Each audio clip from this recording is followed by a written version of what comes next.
कालसर्प मणि का श्राप। जब चांदनी रात में प्राचीन खंडहरों की दीवारों पर रहस्यमयी छायाएं नाच रही थी, तब एक शापित ताबीज मिला जो सदियों से दबे हुए अंधेरे को उजागर करने के लिए बेताब था। श्रिया, एक इतिहास की छात्रा, एक प्राचीन किले के खंडहरों में खुदाई कर रही थी। उसे एक छोटा रहस्यमय ताबीज मिला। ताबीज काले पत्थर का बना था और उस पर एक सर्प का चित्र बना हुआ था। श्रिया ने ताबीज को अपने गले में पहन लिया और उसी रात से उसे भयानक सपने आने लगे। सपनों में उसे एक अंधेरा कुआं दिखाई देता था जहां वो अकेली खड़ी होती थी। उसे लगता था कि कोई उसे बुला रहा है और उसे कुएं में उतरने के लिए कह रहा है। फिर उसे एक विशाल सर्प दिखाई देता था जिसकी आंखें लाल थी और वो उसे घूर रहा होता था। सर्प इतना डरावना था कि श्रिया डर के मारे पसीने से तरबतर होकर जाग जाती थी। दिन में भी श्रिया को लगता था कि कोई उसे देख रहा है। उसे हर जगह छायाएं दिखाई देती थी और उसे धीमी फुसफुसाहटें सुनाई देती थी। उसे लगता था कि ताबीज में कोई बुरी शक्ति है और वो उसे नियंत्रित कर रही है। श्रिया ने ताबीज के बारे में जानकारी जुटाने की कोशिश की।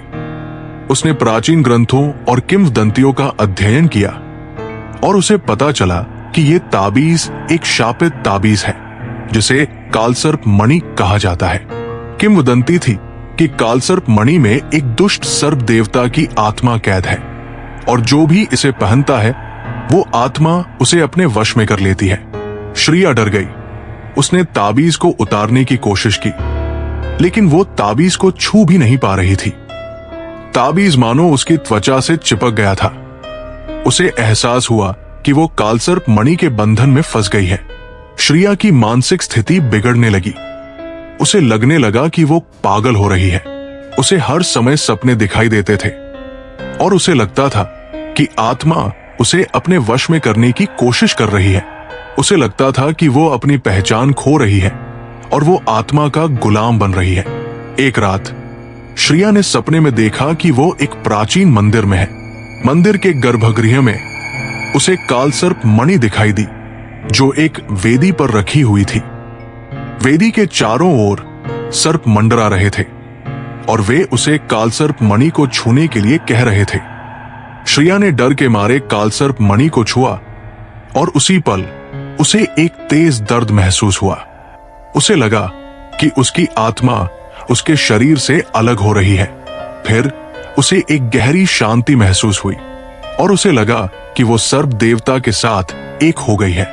श्रिया को एहसास हुआ कि कालसर्प मणि सिर्फ एक शापित ताबीज नहीं था, बल्कि एक दर्पण था।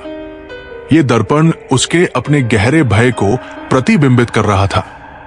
सर्प देवता उसकी अपनी नकारात्मक ऊर्जा का एक प्रक्षेपण था। कालसर्प मणि ने उसे सिखाया कि असली डर बाहरी शक्तियों से नहीं, बल्कि उसके अपने भीतर से आता है। अगली सुबह श्रिया के दोस्त उसे ढूंढते हुए खंडहरों में पहुंचे। उन्होंने देखा कि श्रिया वेदी के पास बैठी हुई थी और उसकी आंखें खुली थी और उनमें एक अजीब सी चमक थी। उन्होंने श्रिया के गले में कालसर्प मणि देखी और उन्हें एहसास हुआ कि कुछ भयानक हुआ है। उन्होंने कालसर्प मणि को उतारने की कोशिश की, लेकिन वे उसे छू भी नहीं पाए।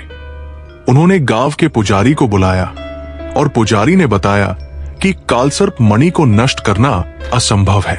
उन्होंने बताया कि श्रिया ने अपने डर का सामना किया है और वो अब मुक्त है। आज भी खंडहरों में कालसर्प मणि की चमक दिखाई देती है।